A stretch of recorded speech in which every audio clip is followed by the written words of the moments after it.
Trolley Car 86 Incorporated, that came about because it was in August 16th, 1886, that Appleton started its first electric street railway. The Appleton streetcar system became the first commercially successful electric streetcar service in the United States. And that has to have another little addition to it by saying that it was the first hydroelectric powered streetcar line. There were other streetcar lines in the nation by 1886, but none of them were powered with hydroelectric power. And that's what makes this particular system so unique and so different from the rest, because had it not been for the fall of the Fox River and the fast current, power company people would never foresaw the opportunity of generating electricity for this particular program. The car started out in the flats at the car barn on South Oneida Street. It was always very interesting to me as a child to see the streetcar hanging on the outside of Oneida Street Bridge. Always seemed as if there was some fear that it would break off and fall into the river. The track, actually, you could go both north and south from that building. The local car would turn left and go towards downtown Appleton up the Oneida Street Hill, and then it went up the Oneida Street Hill and turned by the YMCA and came out and into a double track system by the Urban Zilke building.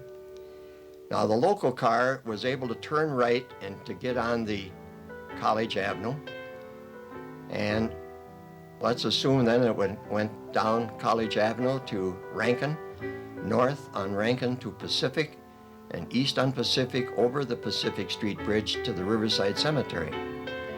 There the motorman would have to change the poles, and he had sometimes depending on how many customers he had and how many stops he had to make, sometimes he'd have a few minute wait before he started out.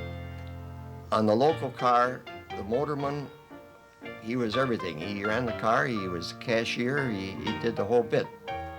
One time, I happened to be a member of First English Lutheran, and that's right there in the corner of North and Drew. And the pastor there had a son the same age as me, and he had some buddies. And one spring when the snow was real packy, they built a huge snowman and set it in between the tracks and waiting for the streetcar to come and smash into it, you know. We were one of the first families in the neighborhood to have a telephone because of Dad's work on the track. Yeah, that's probably why he had to be called when they needed him, and that's why we had a telephone. Yeah. And then he didn't like it when some women were on the line talking, and here he had to make a business call, and some of the women would be hanging on the farm ladies. Getting over to the interurban, the cars again left the car barn, came up Oneida Street Hill, and then some would stop over the intersection of College and Oneida, and others would wait. And then there was a man there that, if I'm not mistaken, was known as the starter, and he'd make sure that he was watching the cars load and with passengers and whatnot. So now we're going to go to Kokona, so the car goes down, it goes north on Oneida Street to North Street, east-north. There it turned right. That was just before you got to the Northwestern Depot. Turned right and went down North Street until Rankin.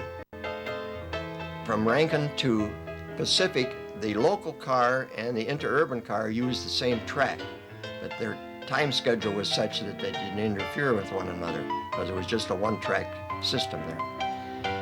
At Pacific, it continued straight north until it got up to the Chicago Northwestern right-of-way by the Appleton coated paper, which is now Appleton Papers.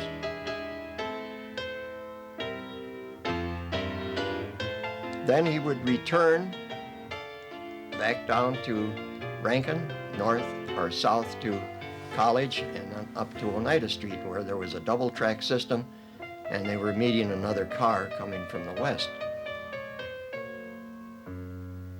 My father came from Germany.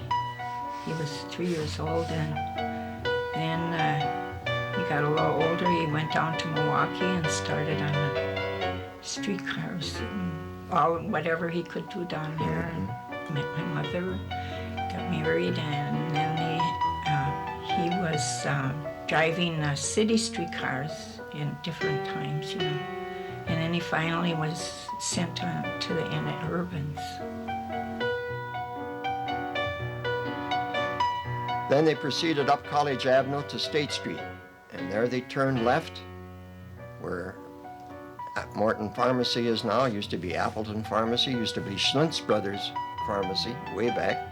Then it went down past St. Mary's Church and School and on out to Prospect. 1924, then E.K. Ellis, he was the head man, and Yes. he came to my father and he said, "You're going to be the superintendent of transportation. We need somebody for that." No, don't ask me to do anything like that. He said, "Oh yes, you are." The next morning, my mother said he was all dressed up and away to work he went. There turned right as you approach the Hearthstone up to Mason, up to Memorial Drive. Then it went north to Mason. On an intersection of Prospect and Memorial Drive was another double track system where a car going opposite direction they could pass. My dad was the foreman on the track. I don't know how many men he had working for him. Sometimes it's seasonal. In summer there was different kind of work than what there was in winter. But he sure liked track work, and he started it very young. Then up to Mason Street, where there's a little grocery store in the corner there, and might say past Pierce Park as we go along, turning right, and then going out to College Avenue, where it terminated between College and the Sioux Line Railroad tracks. That was what was then known as the Sioux Line Railroad. Then it returned back down again to downtown Appleton, and kept going. Cars ran, if I'm not mistaken, the cars ran till about 11 o'clock at night. And then returned down to the car barn, they called it, car barn. And that was the local area. Going south, the car went over the government canal, up the hill, past St. E's Hospital, and then it traveled on the west side of South Oneida Street all the way out to Waverly. Now that was a popular car for young people because many young people didn't have automobiles, and Waverly had some big bands. Many big bands came to Waverly for dancing.